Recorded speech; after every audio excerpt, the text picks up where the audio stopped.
Herzlich willkommen zum diesjährigen Forum. Mein Name ist Thomas Klaassen, bin bei der Develop Public Sector in der Beratung und Vertrieb tätig und freue mich, Ihnen heute das Herzstück einer digitalen Verwaltung vorstellen zu dürfen. Worum geht es konkret in meinem Vortrag? Zunächst einmal möchte ich Sie noch gerne abholen, warum die E-Akte? Warum ist sie so wichtig? Welche Möglichkeiten habe ich mit der E-Akte? Als zweiten Schwerpunkt möchte ich Ihnen gerne noch mal nahebringen, warum die E-Akte wirklich als zentrale Drehscheibe gesehen werden muss. Was dreht sich um die E-Akte? Komme ich überhaupt noch um die E-Akte herum?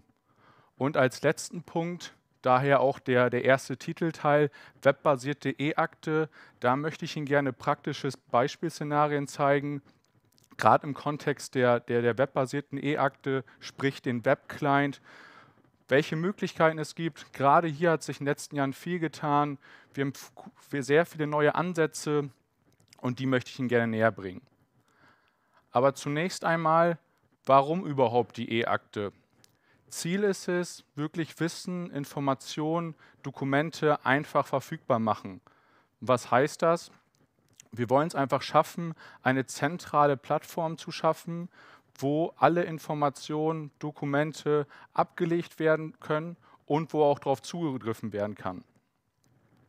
Hierbei berücksichtigen wir wirklich unterschiedliche Eingangskanäle bzw. Dokumentquellen. Ob es der Posteingang ist, ob es mein Outlook ist, aber auch einfach Dokumente, die vielleicht aus anderen Systemen, Portalen übergeben werden. Der zentrale Anlaufpunkt ist immer die E-Akte. Dann ein ganz wichtiges Thema, gerade Richtung Datenschutz und Rechtssicherheit, Aufbewahrungsfristen, datenschutzkonforme Aufbewahrungsfristen und Löschfristen. Sprich ganz klar, in einer Personalakte haben wir andere Aufbewahrungsfristen, Löschfristen, wie zum Beispiel bei einer Rechnung. Dies gilt einfach zu berücksichtigen, was in Papierform auch nicht immer gewährleistet wird. Gerade auch die Langzeitstabilität. Schauen wir uns mal einen Archivkeller an, wo vielleicht die Dokumente bei Langzeit, wo man vielleicht noch mal nicken kann. Gerade puncto Revisionssicherheit gewährleistet die E-Akte Ihnen wirklich eine komplette Rechtssicherheit. Dann als letzten Punkt, das möchte ich heute auch noch mal des Öfteren thematisieren, die Prozessdigitalisierung, weil wir auch gerade hier die E-Akte im Mittelpunkt sehen und dass sich sehr viel rund um die E-Akte bewegt, ob es Prozesse sind, Möglichkeiten, was ich Ihnen noch quasi noch mal auf ein Schaubild noch mal verdeutlichen möchte, wo wir hier ganz klar sehen, die E-Akte steht im Mittelpunkt. Schauen wir uns einfach mal die unterschiedlichen Ebenen an, angefangen von den Eingangskanälen, wo wir wirklich unterschiedliche Eingangskanäle haben, ob es der normale Poststück ist, ob es Outlook ist, ob es zentrale Postfächer sind, aber ob es auch Fachverfahren, Fachsysteme, die dementsprechend uns Dokumente übergeben, aber auch zum Beispiel Stichwort OZG, Anträge vom Bürger. Alles läuft hier zentral in die E-Akte, läuft aber auch wieder aus der E-Akte hinaus. Sprich, der normale Versand an Dritte, das Teilen mit extern, die Übergabe wieder ins Portal oder vielleicht auch einfach die Übergabe in ein Langzeitarchiv. Alle Punkte werden dementsprechend hiermit berücksichtigt. Eine E-Akte soll natürlich gerade gegenüber einer Papierakte Vorteile bieten. Welche Vorteile haben wir hier? Hier habe ich einfach mal ein paar Stichpunkte mit aufgenommen, ein paar Funktionalitäten, die rund um die E-Akte Ihnen zur Verfügung stehen. Ob es die Checkliste ist, die als klassische To-Do-Listen abgearbeitet werden können, Fristenüberwachung, Wiedervorlagen, wo ich mir selbst notieren kann, was habe ich wie zu tun, wann muss ich es erledigen, ich werde automatisiert erinnert. Als auch, dass ich meinen Kollegen eine Aufgabe stellen kann, sprich, bitte bearbeite Punkt Y bis morgen, bitte überarbeite den Vorgang bis nächste Woche. Und als letzten Punkt hier auch dementsprechend die Workflows, wo wir dementsprechend über eine E-Akte mit einer E-Akte schnelle Umläufe schaffen können, sodass wir klassische Mitzeichnungs- und Genehmigungsprozesse abbilden können. Als weiteren Punkt, der auch sehr wichtig ist, ist, eine E-Akte sollte stets ordentlich bzw. einheitlich strukturiert werden. Natürlich haben wir unterschiedliche E-Akten, die stellweise dementsprechend aus Fachverfahren kommen oder einen klassischen Aktenplan, wo ich jetzt noch mal näher drauf eingehen möchte. Da unterscheiden wir klassisch zwischen einem Aktenplan, der wirklich ein übergeordnetes Ordnungssystem darstellen soll, wo wissensbasierte Dokumente als auch allgemeines Schriftgut abgelegt wird. Es soll jetzt Pfeilebene ablösen, es soll Papierakten ablösen, die jetzt nicht unbedingt führend aus Fachsystemen oder Fachverfahren kommen, sondern die sollen wirklich dementsprechend eine Ordnungsstruktur schaffen. Ob diese angelehnt an ihren landesweiten Aktenplan ist, den Aktenplan nach KGST, produkt- oder aufgabenorientiert. Wichtig ist dementsprechend, dass wir hier gerade bei der Vorgangsbildung direkt bei der Ablage prozessweit unterstützen möchten. Die anderen Aktenstrukturen, sprich klassische Fall- und Fachakten, hier sprechen wir oftmals von einer Anbindung an anderen Fachsystemen bzw. Fachverfahren. Was heißt das konkret? Wird ein neuer Fall, wird eine neue Akte im Fachverfahren angelegt, so erstellen wir im Hintergrund über eine Schnittstelle direkt eine E-Akte, wird ein neues Dokument, wird ein neues Bescheid dementsprechend abgelegt im Fachverfahren, wird es natürlich direkt der E-Akte zugeordnet. Und hierbei auch ein ganz wichtiger Punkt, dass wir die fachspezifischen Ablagenstrukturen, die Eigenschaften, die Metadaten direkt aus Ihrem Fachsystem übernehmen. Aber ganz wichtig nochmal, das Fachsystem ist jetzt nicht zwingend notwendig. Es kann auch dementsprechend ein Fachsystem bzw. eine fachspezifische Ablagestruktur geschaffen werden ohne Fachverfahren, wenn sie dementsprechend benötigt wird. Hierzu habe ich auch die ersten 2 Beispiele mitgebracht, wo ich Ihnen natürlich zunächst einmal die Oberfläche näher bringen möchte, also sprich, wie sieht die E-Akte im Web aus, was kann ich damit machen, wie suche ich, wie kann ich auch eine E-Akte strukturieren, und hier möchte ich Sie gerne abholen. Starten würden wir hier einfach mit der Startoberfläche, wo die kachelförmig aufgebaut ist, wo ich mir als Anwender dementsprechend die eigenen Kacheln so anordnen und sortieren bzw. einblenden lassen kann, wie ich möchte. Im ersten Kontext nehme ich einfach mal eine Kachel weg, zeige mir dementsprechend alle verfügbare Kacheln an, wo ich quasi berechtigt drauf bin, und würde mir meinen eigenen Favoritenpool dementsprechend selbst zusammenklicken. Ziel ist es, am nächsten Tag bzw. in Zukunft immer mit meiner favorisierten Oberfläche zu starten. Begeben wir uns auf der Suche nach einer Akte, sehen wir dementsprechend hier einfach eine Startoberfläche, wo ich nach wilden Kriterien einfach suchen kann. Ich kann jetzt aber auch spezifisch sagen, ich suche nach einer Personalakte, wie in dem Fall, und dann sehen wir dementsprechend hier schon die fachspezifischen Eigenschaften und Attribute, wonach ich erstmal filtern kann. Ich in meinem Kontext suche erstmal nach allen Personalakten. Sehe jetzt hier meinen kompletten Personalaktenschrank. Den kann ich mir auch noch mal in Vollbildmodus einblenden lassen. Und ganz wichtig, ich kann mir meinen Aktenschrank so gruppieren, sortieren, wie ich es dementsprechend am liebsten haben möchte. Ob es jetzt nach Datum ist, ob es dementsprechend gleich eine Gruppierung wie in dem Fall nach dem Organisationsbereich ist, wo ich den riesen Aktenschrank einfach nochmal strukturiere. Ich sehe Kollegen aus dem Hauptamt, Kollegen aus der Kämmerei und habe eine gewisse Struktur. Anders kann ich natürlich auch direkt von Anfang an meine Filtermöglichkeit nutzen, anhand den Eigenschaften, wo ich direkt zum Beispiel meinen Nachnamen eingebe und direkt gefiltert nach meiner Akte suchen kann. Hier sehe ich nun meine Personalakte, die ich auch gerne einmal öffnen möchte, um Ihnen die E-Akte zu zeigen. Auf der rechten Seite sehe ich den klassischen Personaldeckel, wie in klassischer Deckelform, und ich sehe jetzt die einzelnen Personalregister, die jetzt hier schon relativ schön in der Registerform aufgesplittet sind, eine Struktur mitbringen, wo ich mich dementsprechend durchhangeln kann und mir die jeweiligen Schriftstücke in der Personalakte anschauen kann. Ich kann mich hier durchnavigieren, kann quasi durch die Akte durchblättern und kann innerhalb des Dokumentes natürlich wie auch per Stift Markierung vornehmen, klassische Annotationsmöglichkeiten, die ich hier auch digital vorfinde. Ein klassisches Beispiel, deswegen habe ich es auch mitgebracht, ist, wenn zum Beispiel ein Register noch relativ unstrukturiert ist oder sehr voll ist. Hier habe ich 18 Schriftstücke, die dementsprechend sehr unübersichtlich sind, wo ich auch neben der Struktur sagen kann, ich strukturiere mir das einfach nochmal mit sogenannten klassischen Trennblätter, wie man sie heute noch kennt, und habe dementsprechend eine klassische Struktur des einzelnen Unterregister nach Dienstreiseabrechnung, Dienstreiseanträge, Lehrgangsbesuche und so weiter. Das ist eine Möglichkeit, die jedem Anwender individuell zur Verfügung stehen. Die muss ich nicht machen. Ich kann auch einfach nach dem Datum sortieren. Da kann sich jeder Anwender die Oberfläche so gestalten, wie er es möchte. Zusätzlich habe ich Ihnen hier auch noch direkt ein zweites Beispiel mitgebracht, wo ich jetzt nicht in einer Personalakte springe, sondern einfach mal nach einer Kreditorenakte suche. Diese Kreditorenakte filtere ich direkt ein, dass ich sage, ich suche nach allen Kreditorenakten aus Berlin und sehe direkt, dass ich jetzt noch 2 Treffer habe, also eine relativ schmale Übersicht.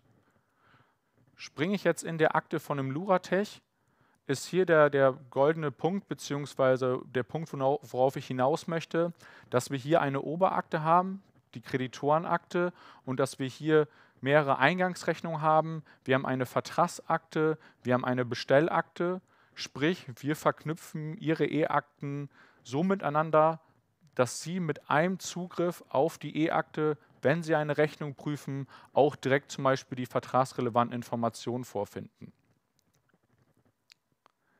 Ich glaube, es hat so den ersten Einblick auch in der Webwelt gebracht, ein paar Beispiele, wie man einfach sucht, wie eine E-Akte aussieht.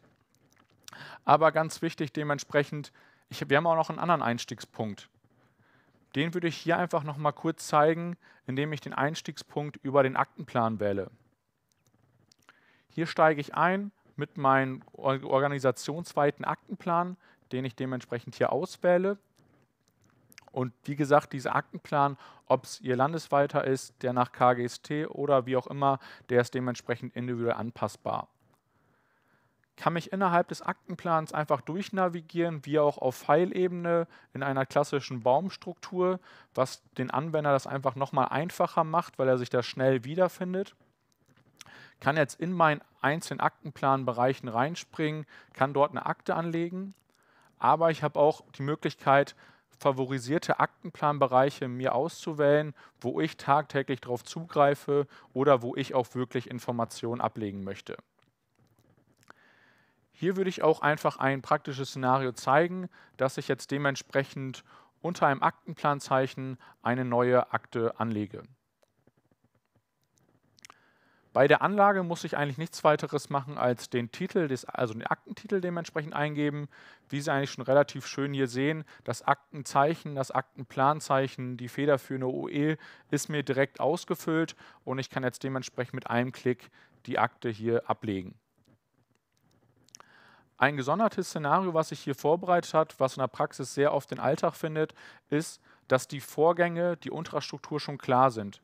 Sprich, diese wurden mir auch automatisiert erstellt, wie eine Vorplanung, eine Markterkundung, Investitionssicherung und so weiter. Also muss der Anwender nicht 5-mal manuell einen Vorgang erstellen, sondern die gewisse Grundstruktur ist da. Springen wir hier auch noch einfach mal in die Akte rein, um Ihnen auch einfach mal nach links und rechts ein paar Funktionalitäten zu zeigen, habe ich auch hier wieder auf der rechten Seite den klassischen Aktendeckel, habe jetzt aber auch innerhalb den jeweiligen Vorgängen Kontextaktionen, die ich dementsprechend nutzen kann. Ob es das Favorisieren ist von Vorgängen, das Beobachten, sprich das Abonnieren, das Scannen, das Nutzen von Vorlagen. In dem Fall möchte ich Ihnen einfach die Checklisten zeigen. Sprich, ich habe einzelne Formulare, was dementsprechend als Checkliste wie To-Do-Liste zu sehen ist, wo ich hier mit meinen Kollegen die einzelnen Meilensteine abarbeiten kann. Ich kann welche hinzunehmen, ich kann sagen, die Projektbeteiligten wurden hier festgelegt, die Projektziele sind in Bearbeitung und kann das dementsprechend hier für meine Kolleginnen und Kollegen hinterlegen. Daraus ergibt sich natürlich schnell so ein Punkt, okay, es muss noch was erledigt werden, dann erstelle ich doch gleich eine Aufgabe. Ob es an mich ist oder an meiner Kollegin oder an einer Gruppe, dementsprechend würde ich hier auch direkt eine Aufgabe erstellen, wo ich jetzt einfach einen einfachen Empfänger auswähle. Das können auch mehrere Empfänger sein und wo ich dementsprechend hier auch nochmal eine konkrete Beschreibung den Kollegen mitgeben kann. Ganz wichtig, wie Sie es auch schon sehen, innerhalb der Beschreibung habe ich erstmal die Möglichkeit, voll auszuformulieren, was gemacht werden muss. Ich kann Prioritäten setzen, sprich, was ist wichtig, was ist nicht wichtig. Ich gebe eine Fälligkeit mit, wann soll die Aufgabe erledigt werden. Ich habe ein Erinnerungsdatum und kann sogar dementsprechend benachrichtigt werden, wenn die Aufgabe erledigt ist, beziehungsweise wenn die Fälligkeit überschritten wurde. 2 Videos, guter Einblick. Was ist die E-Akte, beziehungsweise was macht die E-Akte hier noch besonders?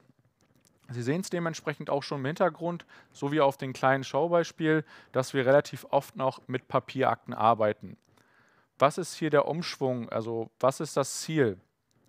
Generell sprechen wir von einer strukturierten Ablage bzw. ein zentrales Ordnungssystem, bei dem wir dementsprechend die Möglichkeit schaffen, zentral über eine Plattform Dokumente abzulegen. Als weiteren Punkt ist es immer wichtig, einfach und schnell auf diese Information zurückzugreifen. Ob es jetzt eine Suche per Filter ist, die wir gerade schon gesehen haben, oder eine Suche per Volltext, sie sollte immer einfach und schnell gehen. Als weiteren wichtigen Punkt und auch Riesenschwerpunkt, gerade auch in dem Thema der webbasierten E-Akte, ist die Integrationsmöglichkeit unseres Webclients. Dieser integriert sich voll in Outlook, in Word, in PowerPoint, aber auch in Fachapplikationen wie SAP, wie zum Beispiel Microsoft Teams, wie ihr HIS, wo wir den jeweiligen Webclient voll integrieren können, wo ich Sie gleich auch nochmal gerne ein praktisches Beispiel zeigen möchte. Ein weiterer Punkt ist der mobile Zugriff. Ich glaube, die letzten Jahre sind so klarer wie noch nie geworden, wie wichtig eine E-Akte ist und wie wichtig es auch ist, da unabhängig, standortunabhängig, auch fachbereichs-, abteilungsunabhängig darauf zuzugreifen. Hierzu einfach ein Schaubeispiel, dass wir natürlich dementsprechend eine App haben, wo ich per iPad, per Smartphone genau auf dem Design, genau auf das Handling vom D3 One Client darauf zurückgreifen kann. Ich habe die Möglichkeit, in Word, da sehen wir es auch das erste Mal, komplett das DMS zu nutzen, wo ich den kompletten Integrationsclient hier in Word sehe. Dann die Möglichkeit in Outlook, wo ich gleich auch noch mal ein klassisches praktisches Szenario zeigen möchte. Aber auch hier in anderen Applikationen wie in Microsoft Teams, wo ich direkt alle Fachanwendungen bzw. Fachlichkeiten von Teams nutzen kann, aber trotzdem dabei bin, die E-Akte direkt da zu haben, wo ich sie benötige. Und das ist auch das Ziel, was wir dementsprechend hiermit erreichen wollen. Schauen wir uns das einfach mal an einem einfachen Beispiel live an. Hier begebe ich mich direkt in Outlook, wo ich dementsprechend den Webclient sehe. Den Webclient kann ich mir anpassen, der dementsprechend direkt responsive im Design ist. Sprich, ziehe ich ihn einfach größer, passt sich mir die Oberfläche an. Ich habe jetzt aber auch die Möglichkeit, wenn ich einfach mal eine Mail anklicke, die mir durchlese, dass ich auf der rechten Seite direkt sehe, dass mir kontextbezogen die E-Akte angezeigt wird, über in dem Fall das Aktenzeichen. Sprich, die E-Akte ist genau da, wo ich sie gerade brauche. Ich kann jetzt über einfache rechte Maustaste die Akte ablegen, habe aber auch die Möglichkeit, per einfaches Drag and Drop die Akte in dem jeweiligen Vorgang zu schieben. Hier muss ich nichts anderes noch mal machen, als nochmal gegenprüfen, ob es soweit in Ordnung ist. Sprich, Betreff wurde mir erfüllt, Dokumenttyp wurde mir befüllt und ich kann die jeweilige Mail einfach ablegen. Im nächsten Beispiel würde ich dementsprechend einfach mal eine weitere Mail hinzunehmen, wo ich jetzt dementsprechend einfach eine Krankmeldung von einem Kollegen von mir in dem Fall bekommen habe. Und auch hier sehen wir, dass auf der rechten Seite direkt meine Personalakte angezeigt wird mit den einzelnen Registern und ich von hier aus natürlich auch direkt die Möglichkeit habe, die Mail abzulegen, nur den Anhang abzulegen und kann dementsprechend hier oder habe dementsprechend hier eine einfache, charmante Ablage in die E-Akte. Ganz wichtig nochmal als Punkt, ich habe komplett das DMS hier im Zugriff. Also ich kann auch andere Funktionalitäten wie den Aktenplan, wie die Suche oder weitere Funktionen, die wir gleich noch sehen werden, voll aus dem Outlook nutzen, was natürlich gerade spannend auch aus Führungsebene ist, die jetzt keine klassische Sachbearbeitung mehr im DMS machen, die nicht tagtäglich im DMS sind, sondern das DMS und die E-Akte aus ihrem Outlook nutzen. Wir haben jetzt öftermals die E-Akte gesehen. E-Akte und was ist dann? Was hängt noch drumherum? Das habe ich schon in einigen Parts thematisiert, dass wir sagen, Prozessdigitalisierung rund um die E-Akte. Warum ist sie so wichtig? Uns ist wichtig die Digitalisierung von Ihren zentralen Geschäftsprozessen. Schauen wir uns einfach mal ein Beispiel an, der zentrale Posteingang. Aktuell noch in Papierform, sobald ich im Homeoffice bin, fast unmöglich. Ob es dann der Posteingang ist, wo wir direkt intelligent über Scanning erkennen, okay, es ist ein Bescheid, es ist eine Rechnung und die wandert direkt in die Akte. Aber wir haben auch immer wieder allgemeines Schriftgut, was dementsprechend noch geprüft werden muss. Ein klassisches Beispiel, es geht von der Poststelle zur Abteilungsleitung, wird da nochmal geprüft, geht zur Sachbearbeitung und wird dann erst in die E-Akte abgelegt.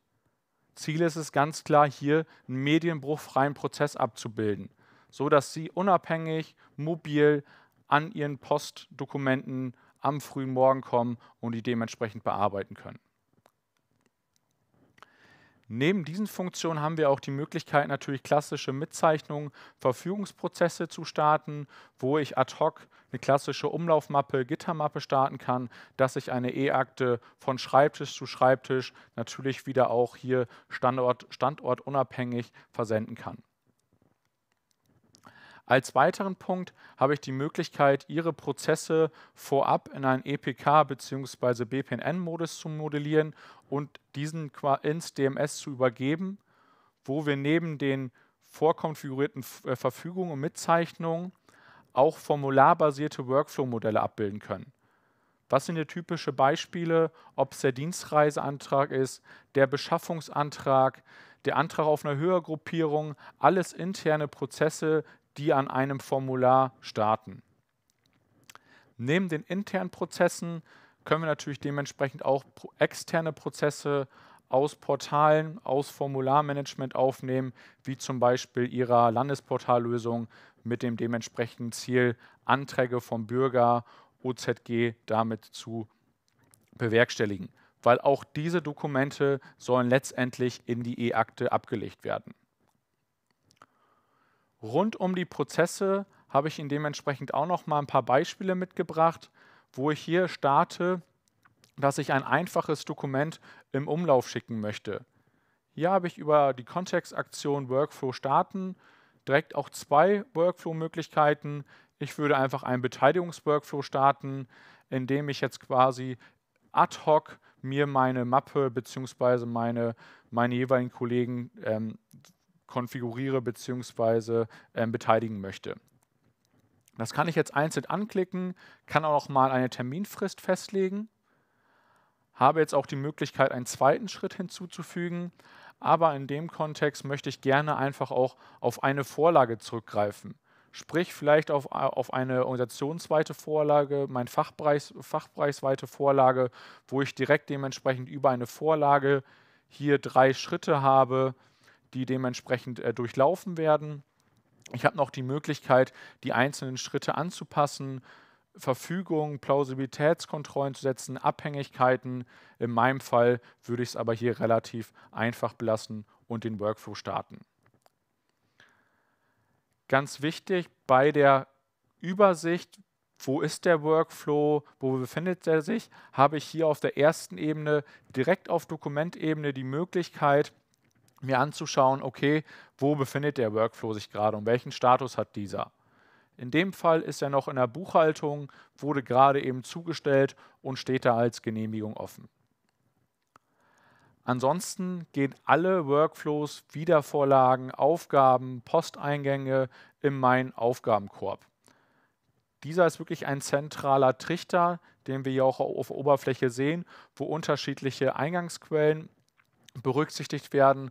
Auch hier kann ich mir die Oberfläche dementsprechend so anpassen, wie ich sie als Anwender haben möchte. Ich habe auch hier die Möglichkeit, eine Gruppierung vorzuführen nach dem vielleicht Erhaltensdatum, aber ich kann sagen, ich setze auch einfach eine Gruppierung mit dem Kontext. Also so, dass ich jetzt die Beteiligungsworkflows und die Poststücke dementsprechend einzeln sehe. Zusätzlich habe ich hier die Möglichkeit, auch einblenden zu lassen, okay, um welchen Postkorb handelt es sich gerade. Ich möchte alle Aufgaben sehen, die an mich zugesendet werden. Ich möchte alle Aufgaben sehen, die an meiner Gruppe, an meinen Fachbereich zugesendet werden. Das kann ich dementsprechend hier selektieren und gehe sogar noch einen Schritt weiter, was so ein bisschen auch Richtung Vertretungsregeln greift, dass ich auch hier mit der jeweiligen Berechtigung auf den Postkorb bzw. Aufgabenkorb von meiner Kollegin zurückgreifen kann. Hier schaue ich einfach bei der Bertha Buchhaltung, weil sie kurzfristig ausgefallen ist, ob sie jetzt noch kritische Aufgaben offen hat, die ich dann dementsprechend übernehmen würde und mir zuordnen würde und dann für meine Kollegin abarbeiten würde. Bleiben wir jedoch bei dem Beispiel von gerade, von dem initiierten Workflow, den ich im Umlauf geschickt habe. Wie stellt der sich dar? Wie geht er quasi bei mir im Aufgabenkorb rein? Es ist dieselbe Oberfläche. Ich habe die Möglichkeit, Rücksprache zu halten. Ich habe auch die Möglichkeit, es nochmal weiterzuleiten. Aber ich habe natürlich auf dem ersten Step die Möglichkeit, mir das einzelne Dokument hier auch erstmal einblenden zu lassen, um klassische Annotationen durchzuführen, es auch zu bearbeiten oder in meinem einfachen Step einfach sagen, ich genehmige es, ich zeichne es mit, es ist soweit in Ordnung und schicke es dementsprechend zum nächsten Schreibtisch. Ein anderes Beispiel, hier einfach nochmal ein Poststück, was aus der Poststelle bei mir eingegangen ist, was ich hier auch direkt sichten kann und wo ich auch hier die Möglichkeit habe, über unterschiedliche Kontextaktionen es zu übernehmen, also dass ich es bearbeite, es weiterzuleiten oder es einer Akte umzuhängen. Hierbei würde ich es auch dementsprechend belassen bezüglich den Aufgabenkorb und würde Ihnen auch einmal noch zeigen wollen, generell, wo ich Prozesse starten kann und wo ich die Prozesse auch überprüfen kann. Hier haben wir nämlich ein Dashboard, wo ich dementsprechend nachvollziehen kann, wo befindet sich welcher Workflow. Ich kann auch mal gezielt danach filtern, nach was für einem Workflow suche ich. Gerade bei einer großen Organisation ist das natürlich schon eine wichtige Aufgabe bzw. ein Part, den man hiermit berücksichtigen kann. Ob es aktuelle Workflows sind, abgeschlossene Workflows, die werden dementsprechend alles hier mit protokolliert und ich kann wie in dem Fall sehen, okay, er ist gerade beim zweiten Step, er wurde dementsprechend schon zugestimmt und ich kann eventuell sogar da nochmal nachhaken, warum es dementsprechend so lange hier im Aufgabenkorb liegt. Auch können von hier aus andere Prozesse initiiert werden, wie ein Dienstreiseantrag, ein Beschaffungsantrag, den ich von hier aus initiieren kann. Dann auch schon bei meiner letzten Folie, was dreht sich noch weiter um die E-Akte? Welche weitere Möglichkeiten habe ich um die E-Akte? Hier habe ich unterschiedliche Szenarien aufgebaut und Punkte, die einfach nochmal die Deutlichkeit und die Wichtigkeit beschreiben sollen, sowie die Themen, mit denen wir uns tagtäglich beschäftigen. Ob es das Collaboration und Sharing von Dokumenten sind, an Externe, an Dritte, wo ich auch die Möglichkeit habe, größere Dateiformate einer dritten Person zur Verfügung zu stellen und die von da aus bearbeitet werden kann. Hier haben wir einen hybriden Ansatz, wo wir auch einen Vortrag heute schon gehört haben, der dementsprechend hiermit berücksichtigt ist. Als weiteren Punkt die Signatur, auch hier, ob es die Signatur auf einem Dokument ist, aus der E-Akte raus, mit einer vielleicht einfachen Signatur, aber auch einer qualifizierten bzw. fortgeschrittene Signatur. Die Möglichkeit, einen Signaturumlauf zu starten, dass ich intern ein Dokument einfach signieren möchte von 2, 3 Kolleginnen, aber auch die Möglichkeit, Signaturen an Externe zu übergeben. Sprich, ich beteilige eine externe Person, die das Dokument dementsprechend auch hier qualifiziert, fortgeschritten oder einfach unterschreiben soll. Als nächsten Punkt die Kommunikation, die Chatmöglichkeit. Was ist hiermit gemeint? Oftmals kennen wir es, dass zu einem Vorgang, zu einem Dokument oftmals ein Mail-Ping-Pong hin und her läuft, wo dementsprechend was abgestimmt wird.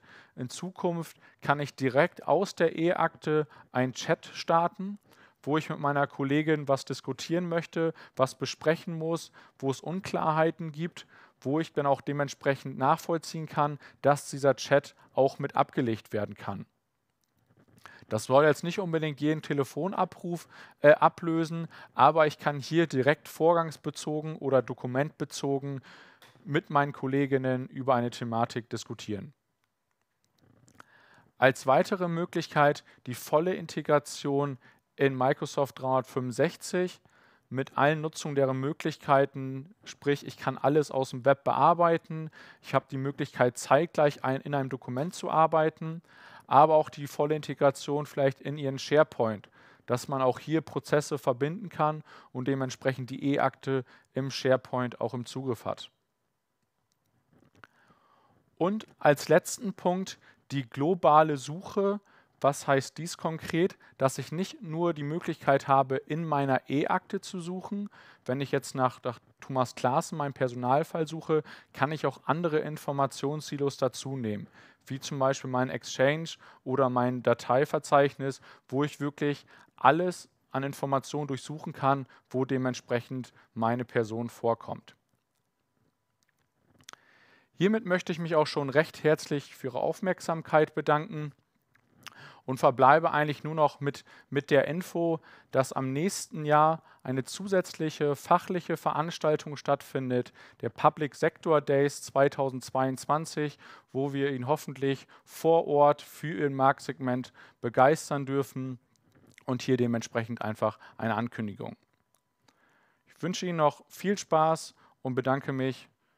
Auf Wiedersehen.